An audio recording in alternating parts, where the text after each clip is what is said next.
Hai teman-teman, kembali lagi ya di sesi 2.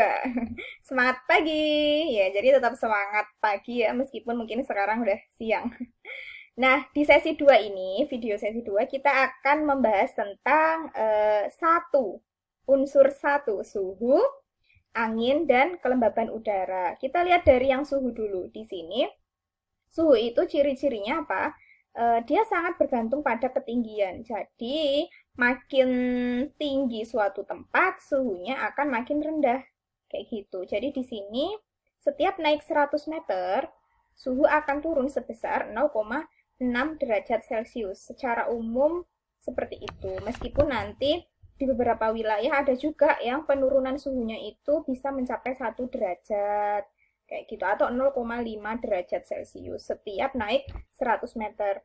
Itulah alasan kenapa kalau teman-teman naik gunung itu pasti akan merasa dingin gitu ya, semakin naik ke atas makin dingin.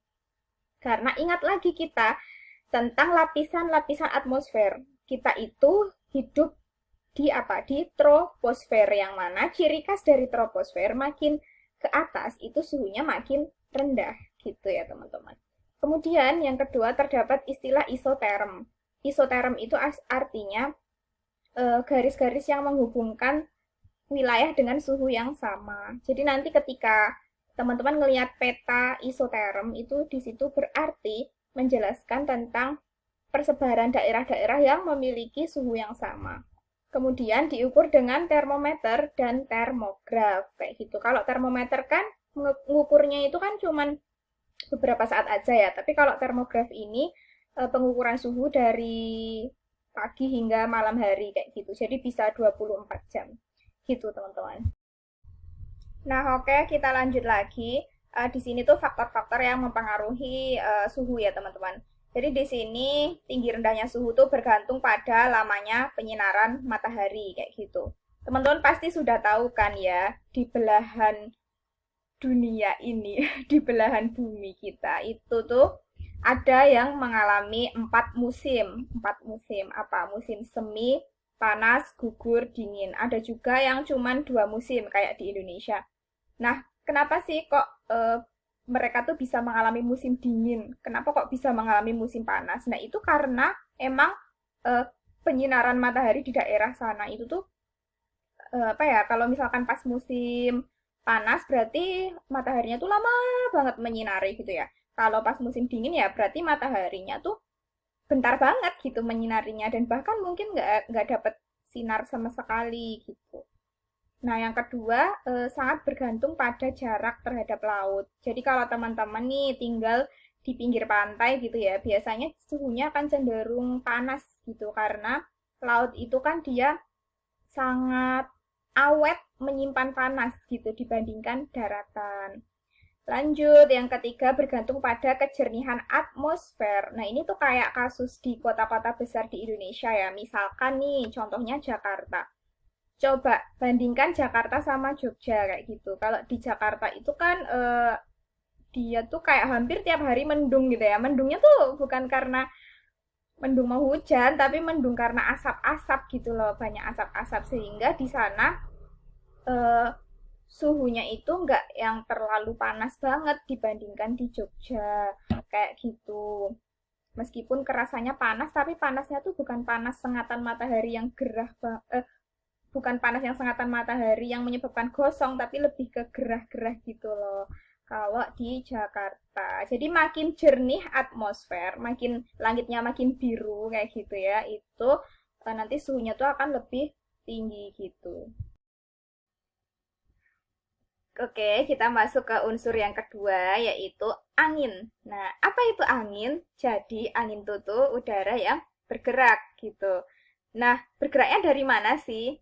Nah, menurut Buis Balot itu seorang ilmuwan yang ya dia itu menemukan tentang konsep angin gitu ya. Buis Balot punya dua hukum, namanya hukum Buis Balot. Hukum Buis Balot satu berbunyi angin ya, angin bergerak dari tekanan tinggi ke tekanan yang rendah. Apa itu tekanan? Nah, ini akan dibahas di slide selanjutnya kayak gitu. Nah, kemudian hukum Buis Balot yang kedua, di belahan bumi utara, angin itu dibelokkan ke kanan. di belahan bumi selatan, angin dibelokkan ke kiri. Nah, kenapa sih kok dibelok-belokkan gitu angin gitu kan? Nah, karena bumi kita itu kan berotasi ya. Dia berputar pada porosnya gitu kan. Sehingga menyebabkan angin itu terbelokkan. Kayak gitu. Nah, untuk lebih jelasnya, teman-teman nanti bisa tonton video tentang hukum Buis-Ballot yang sudah Ustazah sediakan juga ya. Untuk lebih jelasnya, seperti itu. Oke, lanjut ke unsur yang ketiga, yaitu tekanan udara. Nah, tadi kan udah tahu ya, angin itu bergerak dari tekanan udara yang dari tinggi ke rendah. Nah, sekarang tekanan udara itu apa sih gitu ya? Hmm, di sini yang dimaksud tekanan udara itu tekanan yang diberikan oleh udara pada setiap satuan luas bidang datar. Jadi gampangannya itu, kita kan sehari-hari menghirup udara ya. Udara tuh apa sih gitu, nggak kelihatan tapi nyata, tapi ada gitu ya. Dan udara itu dia tuh punya berat gitu. Jadi udara tuh sebenarnya menekan kita gitu. Nah, sama seperti suhu, tekanan udara itu kalau misalkan berdasarkan ketinggian gitu ya. Makin tinggi suatu tempat, tekanan udaranya tuh makin rendah, teman-teman. Jadi sama kayak suhu tadi. Nah, kalau suhu tadi setiap naik 100 meter, suhu akan turun, masih ingat berapa? 0,6 derajat Celcius ya, secara umum. Nah, kalau tekanan udara ini, dia setiap naik 11 meter, jadi nggak harus nunggu 100 meter ya, tapi setiap naik 11 meter pun tekanan udara itu sudah turun gitu ya, turun 1 mm Hg gitu. Nah, jadi di sini satuannya macam-macam ya kalau tekanan ini salah satunya pakai milimeter Hg gitu. Kemudian secara horizontal itu berbanding terbalik dengan suhu. Secara horizontal itu maksudnya gimana gitu. Jadi gini, ketika di kota di Katulistiwa gitu ya, di Katulistiwa itu kan suhunya panas ya. Suhunya kan panas karena sinar mataharinya tuh banyak banget gitu kalau di Katulistiwa di Indonesia gitu kan. Nah, karena panas itu akhirnya tekanan udaranya itu menjadi rendah kayak gitu. Gitu ya. Kemudian kalau misalkan di daerah yang lain yang suhunya itu nggak panas tapi suhunya dingin. Kalau suhunya dingin itu biasanya tekanan udaranya itu akan lebih tinggi kayak gitu. Nah, logikanya di mana sih logikanya?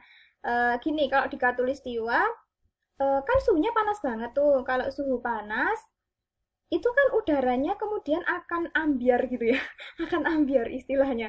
Jadi nggak mampet lagi, tapi kayak udah mulai renggang-renggang gitu, sehingga tekanannya itu jadi berkurang, kayak gitu teman-teman.